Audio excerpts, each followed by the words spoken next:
L'intérêt pour le cerveau, c'est que c'est un organe magique. Lorsque vous êtes interne de neurochirurgie, vous comprenez qu'un certain nombre de malades où on essaye de faire le maximum, malgré tout, ont des maladies incurables. Avec des ultrasons, on perméabilise temporairement la barrière hémato-encéphalique et ça permet aux médicaments de rentrer. La création d'une entreprise est le moyen de trouver de l'argent pour faire ces dispositifs dans les règles de l'art pour pouvoir après les implanter chez l'homme. Mon vœu, c'est que l'essai clinique pour les patients de maladie de Charcot ait des résultats positifs. C'est-à-dire que ça rende service aux patients.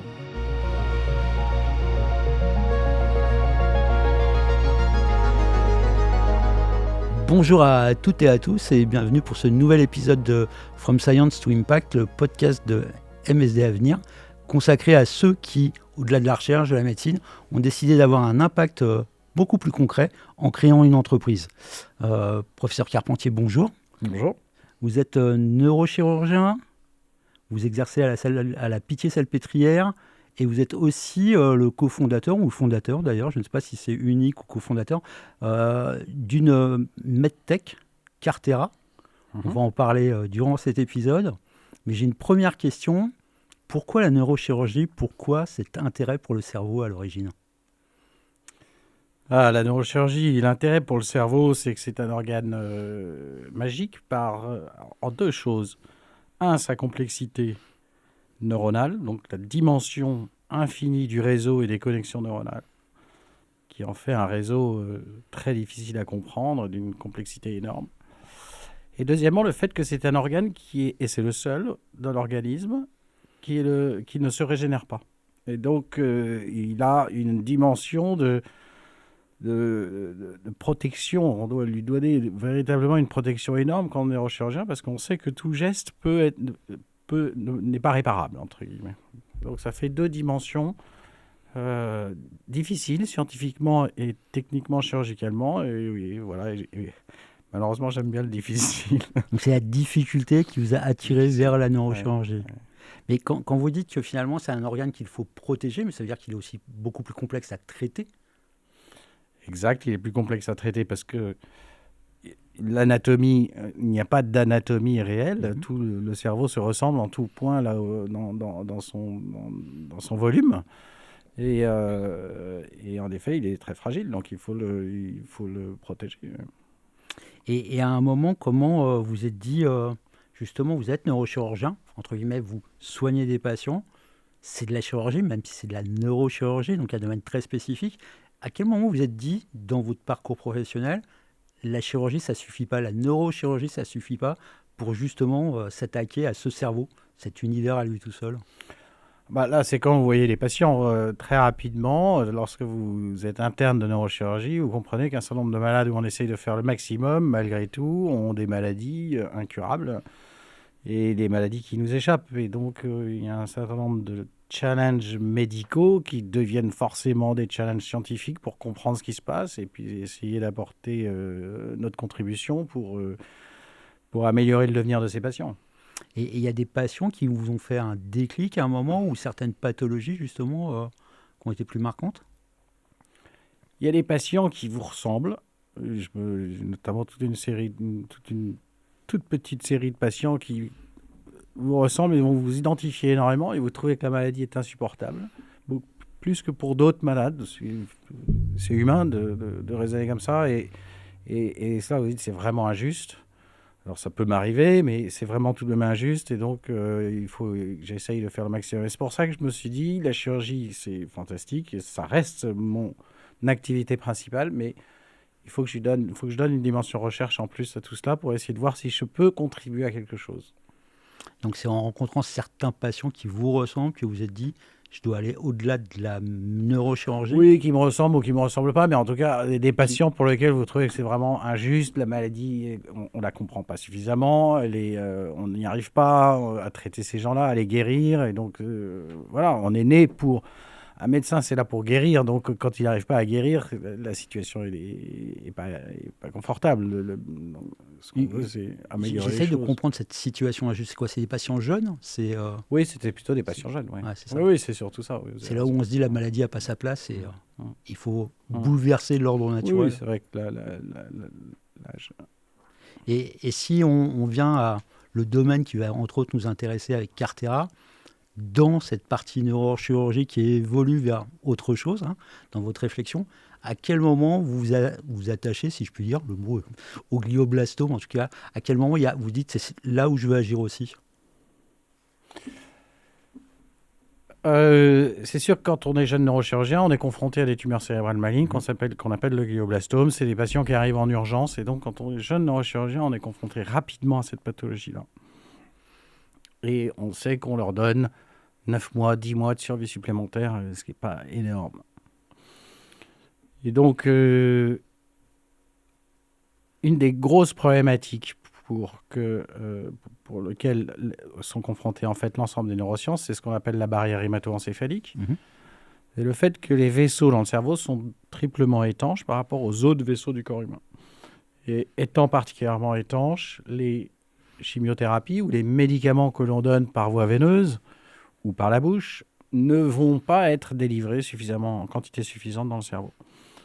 Il y a 99% des médicaments qui ne rentrent pas dans le cerveau à cause de ces vaisseaux très étanches du cerveau. Alors ça circule dans le sang du cerveau, mais ça ne pénètre pas réellement dans le cerveau, donc ça ne va pas jusqu'à la tumeur ou jusqu'aux neurones. Alors ça nous protège d'un certain nombre de toxines d'une manière en pleine santé, mais quand vous avez une tumeur, vous pouvez difficilement la traiter. Et c'est une des raisons, si ce n'est la principale, pour laquelle on n'arrive pas à traiter les tumeurs cérébrales de façon suffisamment satisfaisante. Mais votre réflexion, vous êtes neurochirurgien, logiquement, vous n'êtes pas neuro-oncologue, si je puis dire. À quel moment vous vous dites qu'on peut agir au-delà de la chirurgie sur les traitements?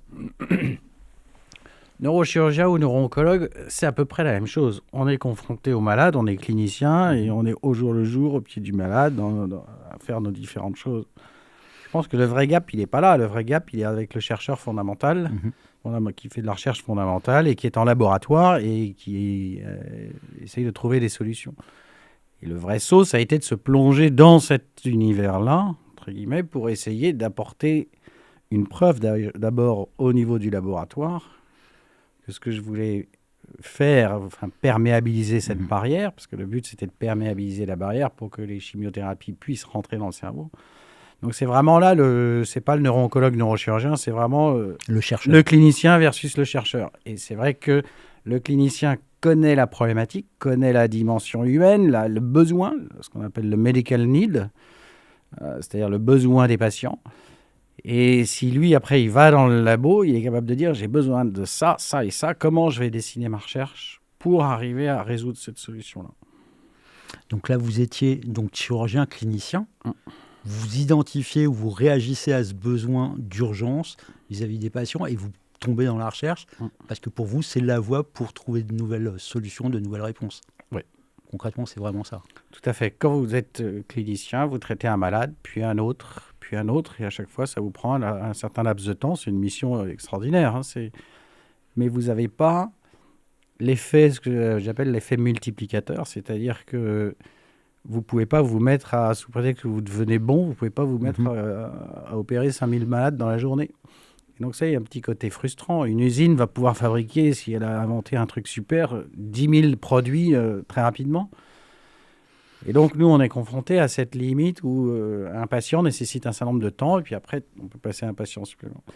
La recherche, si vous arrivez à trouver quelque chose qui puisse être appliqué, qui puisse être bien pour le patient, efficace, et puis qui puisse être reproduit dans les différents centres, à ce moment-là, vous avez un impact qui est beaucoup plus important. Donc dans le laboratoire, ce que vous cherchez, c'est des réponses, des solutions qui vont démultiplier vos résultats finalement auprès d'un plus grand nombre de patients. Et dans le projet que vous avez porté, finalement, c'est une plateforme technologique qui a donné naissance après donc, à une biotech. Et donc on est passé du clinicien au chercheur, et à quel moment on passe du chercheur à l'entrepreneur? Là aussi, il y a une autre étape, parce que ça aurait très bien pu être, je continue de travailler dans mon laboratoire, il y a des brevets qui existent, qui seront repris par d'autres ou pas, etc. Mais à quel moment on se dit, nos recherches, il faut qu'elles aient un impact, il faut les mettre en place, il faut qu'elles aboutissent au lit du patient, entre guillemets. Donc là, la recherche, c'est perméabiliser la barrière hémato-encéphalique. Donc moi qui avais un peu une âme d'ingénieur au lycée, parce que j'ai failli partir dans cette dimension-là avant d'aller en médecine, je me suis intéressé aux dispositifs médicaux. Et c'est l'utilisation des ultrasons, en fait, qui m'a permis de perméabiliser cette barrière hémato-encéphalique. Donc, avec des ultrasons, on perméabilise temporairement la barrière hémato-encéphalique et ça permet aux médicaments de rentrer et la barrière se referme, c'est-à-dire les vaisseaux redeviennent étanches au bout de 2-3 heures, une fois que les médicaments sont rentrés. Ça a été ça le vrai apport. Quand est-ce pour répondre à votre question, une fois que vous avez trouvé quelque chose qui vous semble faire sens en laboratoire, vous avez prouvé que c'était pas toxique, que c'était efficace sur les souris, peut-être ça serait utile de le mettre chez l'homme, parce que c'était la mission initiale, c'est-à-dire je viens de la clinique pour aller à la recherche, le but c'est de le remettre en clinique. À ce moment-là, il y a un certain nombre de réglementations à respecter, et c'est tout à fait normal, et notamment produire des dispositifs médicaux, ou bien des médicaments pour quelqu'un qui ferait une biotech, avec un certain nombre de normes, de marquage CE, d'ISO 9003, 9004, 9005, ce qui est tout à fait logique, mais ça a un coût. C'est un coût qui n'est pas pris en charge par l'Agence nationale pour la recherche, qui m'avait financé mes recherches fondamentales auparavant, et c'est pas illogique que ce soit. Et donc là, on tombe dans l'entrepreneuriat de façon, entre guillemets, quasi obligée. Alors, on peut en avoir peur. C'est vrai qu'il faut une gymnastique pour y aller parce que c'est pas notre essence. On n'est pas là pour monter une entreprise. Mais en fait, on est là pour continuer un projet et la création d'une entreprise est le moyen de trouver de l'argent pour faire ces dispositifs dans les règles de l'art pour qu'ils soient d'une qualité suffisante pour pouvoir après les implanter chez l'homme. Donc, c'est un besoin pour pouvoir repasser à la clinique. Je reviens un petit peu en arrière parce que vous en avez parlé. Le dispositif, il repose sur les ultrasons. C'est un dispositif d'émetteur à ultrasons. À quel moment vous vous êtes dit la solution, elle est là ? Je crois qu'il y a eu une rencontre qui a compté un petit peu dans un train, c'est ça ? Un retour de congrès où vous vous êtes dit, oui, c'est cette piste-là où il faut aller ? J'étais invité dans un congrès parce que je travaillais préalablement sur les lasers, donc c'est la lumière. Et j'étais invité à un congrès pour parler en effet de les premiers patients que j'avais fait avec un traitement de lumière, de tumeur cérébrale. Et j'étais invité dans ce congrès qui était un congrès de physiciens, donc pas de médecins, pas de biologistes, de physiciens qui travaillaient sur les ultrasons. Et eux-mêmes réfléchissaient à comment mettre les ultrasons dans le cerveau, puisque notre os crânien est très étanche aux ultrasons, il les estompe tous. Et tout ce congrès était voué à ce challenge physique. Et en revenant, je me suis dit, c'est quand même passionnant les ultrasons. J'étais dans le TGV, je me souviens très bien. Je rencontrais personne. Au contraire, j'étais dans ma bulle.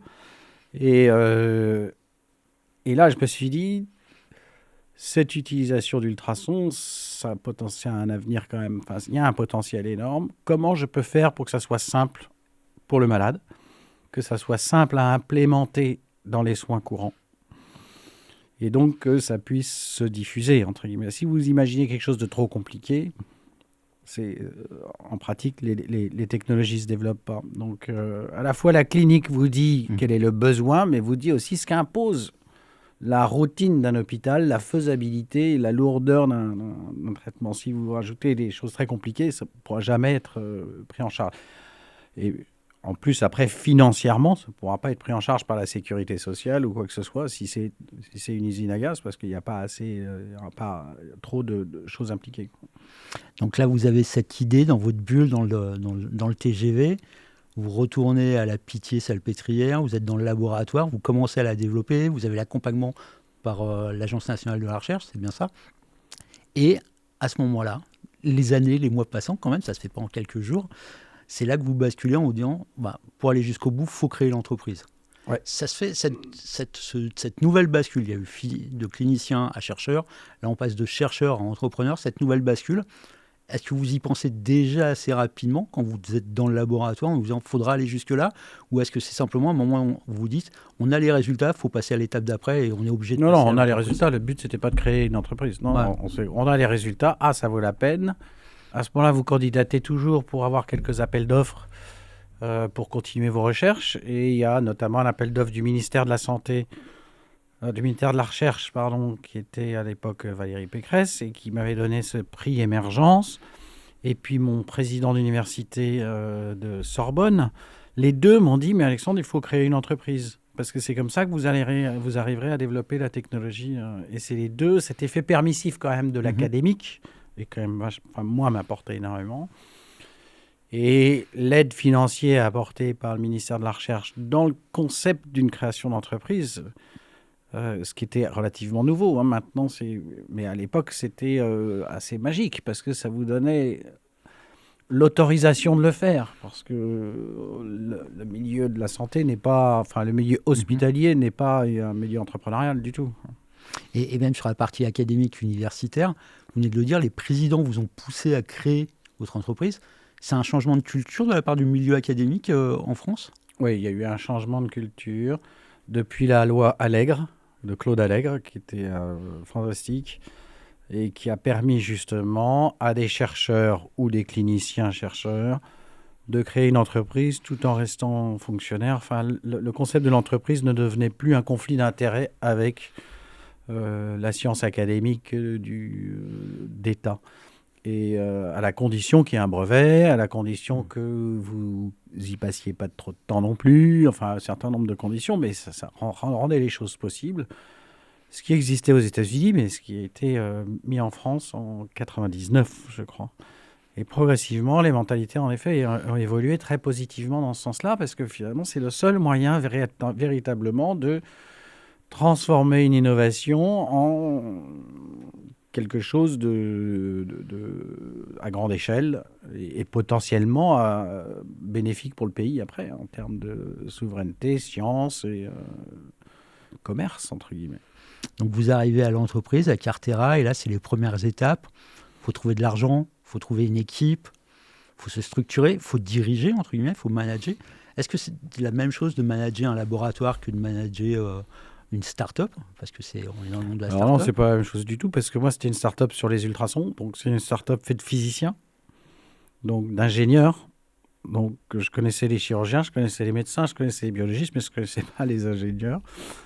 Voilà, après, c'est pas moi qui gère la start-up. J'ai pas voulu faire J'ai trouvé quelqu'un qui a bien voulu m'accompagner. Au début, ma femme, et puis après, quelqu'un qui gérait déjà une société, qui n'était pas dans le domaine médical. Et puis progressivement, ça a grandi. Puis on a pris des gens super spécialisés au fur et à mesure. Mais c'est vrai que le plus dur, c'est comment se faire entourer. Ouais, ça, c'est indéniable. Ouais. L'équipe de base, la création de l'équipe de base, c'est un point clé. C'est un point clé, oui, forcément. Et ça se fait comment? Par connaissance, par réseau? Vous en parlez aux présidents qui vous ont poussé? Oui, mais auprès comment? Comment on trouve son équipe pour démarrer? Par réseau, par l'université, par ceux qui ont déjà fait, par la famille, par les prix que vous avez, les différents... Enfin, différentes... Donc, c'est la débrouille. C'est la débrouille. D'accord. Et ce parcours de débrouille pour arriver entre la création et l'équipe structurée, vous avez mis combien de temps à peu près? 2 ans. Ouais, c'est un bon démarrage déjà. Ouais, 2 ans. Voilà. On l'a dit tout à l'heure, Cartera aujourd'hui ça repose sur une plateforme technologique. Au début vous étiez donc vraiment centré sur le glioblastome côté recherche, c'est ce qui a donné naissance à la start-up. Et puis il y a eu d'autres projets, notamment le projet qui vous réunit, si je dirais, puis-je dire avec MSD Avenir, Sono SLA, donc un projet sur les mêmes principes. On est sur le même principe, on utilise les ultrasons, mais on change de pathologie. On est maintenant sur la sclérose latérale amyotrophique, la maladie de Charcot. Comment on se dit à un moment, ce que j'ai trouvé justement, c'est vraiment une plateforme technologique, et il y a le glioblastome, mais cette barrière-là, qu'on a tous dans notre cerveau, on peut là aussi la rendre perméable pour adresser d'autres traitements pour d'autres maladies. Ça coulait un peu de source, puisque en fait, la barrière hémato-encéphalique, elle est là, et elle gêne pour un bon nombre de pathologies en neurosciences. Donc, si on peut la perméabiliser et faire que les médicaments peuvent rentrer, finalement, ça ne s'adresse pas forcément qu'au glioblastome. On a fait le glioblastome au début parce que c'est la confrontation principale une des confrontations, pas principale du tout, mais une des confrontations du jeune neurochirurgien. Et puis c'est une maladie qui va très vite, donc on peut se permettre de développer des technologies plus facilement sur une maladie qui avance très vite. Mais après, c'est évident qu'on veut voir si on peut être efficace sur d'autres pathologies en neurosciences. Ouais. Et l'idée, en effet, c'était de s'adresser à la maladie de Charcot, aussi parce que c'est une maladie malheureusement qui avance vite. Mhm. Et quand on développe un médicament ou une technologie, on a besoin de savoir si on est efficace. Donc pas dangereux, certes, mais aussi efficace. Et dans les maladies qui évoluent vite, on sait relativement plus rapidement si on est efficace que si on avait une maladie chronique qui durait 30 ans. Donc c'est aussi en lien finalement avec ce besoin quasi réglementaire d'évaluer et le risque, mais aussi l'efficacité. Voilà, c'est-à-dire qu'au niveau réglementaire, on évalue l'aspect bénéfice-risque. C'est-à-dire que si on considère que votre technique est risquée, mais que la maladie l'est encore plus, ben, vous pouvez passer à l'homme. Si la maladie est trop lentement évolutive et que vous avez une technologie dont on ignore le risque, vous allez avoir du mal à avoir l'autorisation des organismes réglementaires. Mais intellectuellement, pour faire la bascule quand même du neurochirurgien clinicien qui travaille sur un glioblastome avec des patients touchés par une tumeur, à une maladie qui n'a rien à voir avec l'oncologie, cette fois-ci, la maladie de Charcot. C'est-à-dire quoi? C'est vous échanger à la pitié avec, pas que dans le service, mais au-delà du service Pourquoi j'ai eu l'idée de me mettre sur la maladie de Charcot? Je me souviens plus bien. Mais c'est une maladie insupportable, on la connaît tous. Je me dis que si jamais je peux apporter une petite pierre là-dedans, ou une orientation différente pour envisager les traitements. Voilà, après, donc, j'ai été voir les cliniciens de la Pitié. Je leur dis qu'est-ce que vous en pensez. Je fais ça pour les tumeurs cérébrales. Pourquoi on ne le ferait pas pour la maladie de Charcot? D'abord, j'ai beaucoup lu sur la maladie de Charcot. Et j'ai été voir les cliniciens. Et après, j'ai été voir les chercheurs de l'ICM. Et là, ça m'a pris 2-3 ans quand même, ça. Premier rendez-vous, première paillasse, c'est 2-3 ans. Pour les motiver, comprendre. Et maintenant, le système fonctionne vraiment bien. Enfin, ils sont tous vraiment très intéressés, quoi. Donc au début, il y a quand même un regard un peu dubitatif, c'est ça? Ah bah oui, parce que c'est une approche qui est complètement... Surtout qu'une des théories de la maladie de Charcot, c'est que la barrière hémato-encéphalique est malade, est un peu fragile, c'est-à-dire un peu leak. Alors, pas suffisamment pour faire rentrer les molécules, c'est ce que je l'ai expliqué. Mais donc, comme c'était une des 3 théories possibles pour la maladie de Charcot, d'explication de la maladie de la barrière hémato-encéphalique, et essayer de secouer la barrière hémato-encéphalique avec des ultrasons aggraver la maladie. Penser pouvoir aggraver en effet la maladie. Et quand on a fait les souris, en fait, on les aggravait pas du tout. Au contraire, on les améliorait. Et c'est là qu'on revient vraiment à la paillasse, à la science. Il faut démontrer les choses. Pour démontrer les choses. Donc là, je retourne sur... À chaque fois que vous prenez une nouvelle maladie, vous retournez en sciences fondamentales, en effet, pour... Mais on a prouvé plein de choses en sciences fondamentales dont on n'imaginait même pas.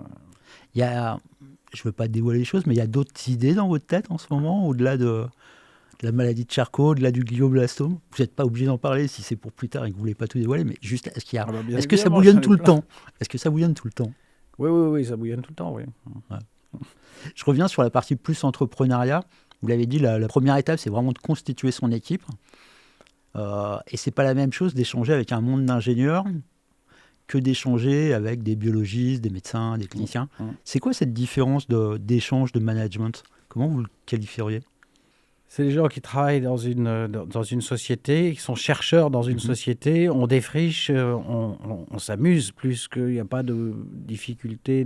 Puis c'est des toutes petites équipes. Donc c'est plutôt au contraire bon enfant. Donc il n'y a pas de difficulté particulière. Chacun a son rôle. Et ça fonctionne assez bien. Ouais. Non, la difficulté est plus dans le chemin à faire, le chemin à parcourir et le chemin réglementaire. Le chemin scientifique, on le connaît. Le chemin médical, on le connaît. C'est le chemin réglementaire qui est lourd, mais c'est nécessaire qu'il soit lourd. Mais finalement, je crois que chaque start-up défriche dans son coin. Chacun qui monte une start-up, on peut prendre des gens plus ou moins expérimentés, mais les produits ne sont jamais les mêmes. Par exemple, notre implant à ultrasons est un implant, donc c'est un dispositif médical qu'on implante, donc il est implantable. Il envoie des ultrasons quand on le veut, parce qu'on envoie 4 minutes d'ultrason pour ouvrir la barrière hémato-encéphalique pendant 3 heures. Donc il est actif, ce qui rajoute une donnée. Il est cérébral, il n'est pas dans le cerveau, il est dans l'épaisseur osseuse, mais on touche au cerveau, donc c'est l'organe le plus fragile, peut-être, probablement. Et en plus, le but, c'est de faire mieux rentrer un médicament. Et donc, on est dispositif médical le maximum des complexités, plus biotech, puisqu'il y a le médicament associé. Et donc, on a double réglementation. Donc, jamais je pourrais trouver quelqu'un qui sache faire tout ça, entre guillemets. Et donc, on défriche, mais je pense que dans plein d'autres startups, on défriche aussi tout le réglementaire. Et c'est ça qui est assez... qui fait assez peur, en fait. Parce qu'on s'imagine quelque chose de très lourd. C'est très lourd. Ça coûte très cher. Mais c'est nécessaire.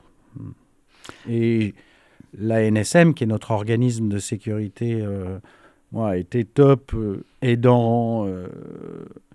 Mais c'est vrai qu'il y a un certain nombre de choses à produire. Si vous dépensez...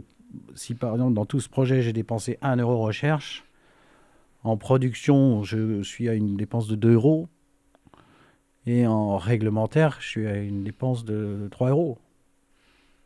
Ouais, mais c'est logique. C'est logique. Et en termes de temps, entre guillemets, c'est un peu la même chose, quoi.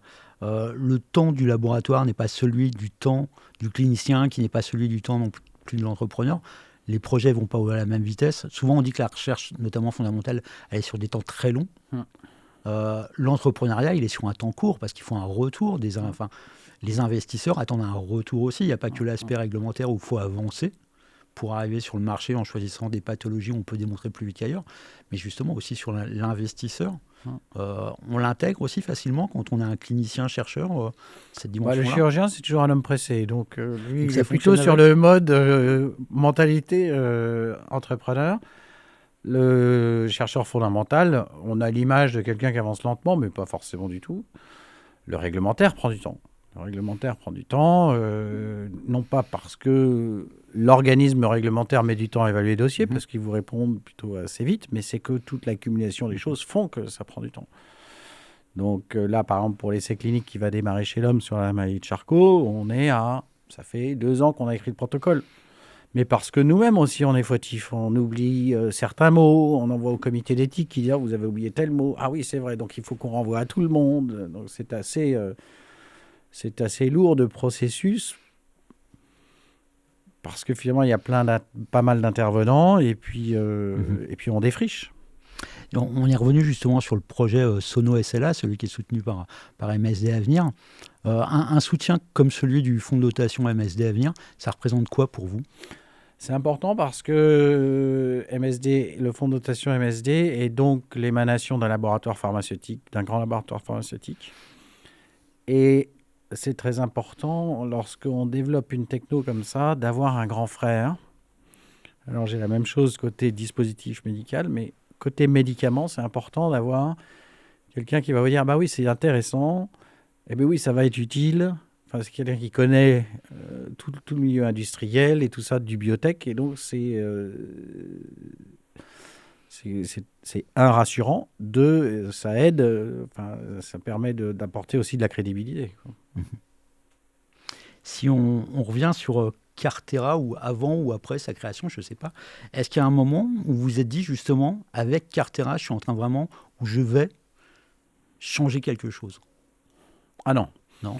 Je vais tout faire pour essayer de changer, mais il faut rester super humble parce que quand les choses vous montent à la tête, généralement ça marche pas. Donc step by step, on avance et surtout ne pas s'imaginer parce que c'est le meilleur. Enfin moi je suis un peu superstitieux, je ne sais pas mettre la charge devant les bœufs. Ouais. Mais step by step, ça veut dire qu'il y a des petites victoires quand même. Il y a des victoires tout le temps, il y a des feux rouges qui peuvent s'allumer en permanence et depuis le début.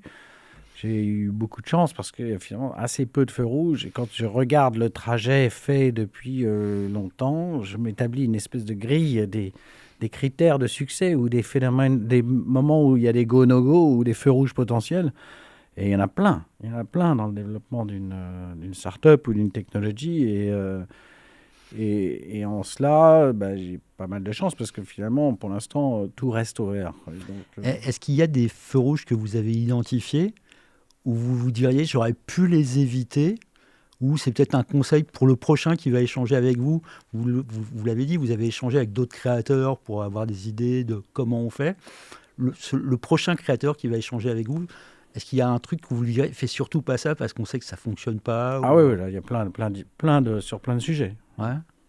Sur la gestion de l'entreprise, sur comment on monte le projet en lui-même, sur quel aspect? C'est plutôt sur faire quelque chose d'emblée parfait, d'emblée optimal, et le faire fonctionner un peu moins en mode dégradé. Moi, j'ai commencé mon système actuellement à 9 émetteurs et on va passer à plusieurs, mais au début, j'ai commencé avec 1.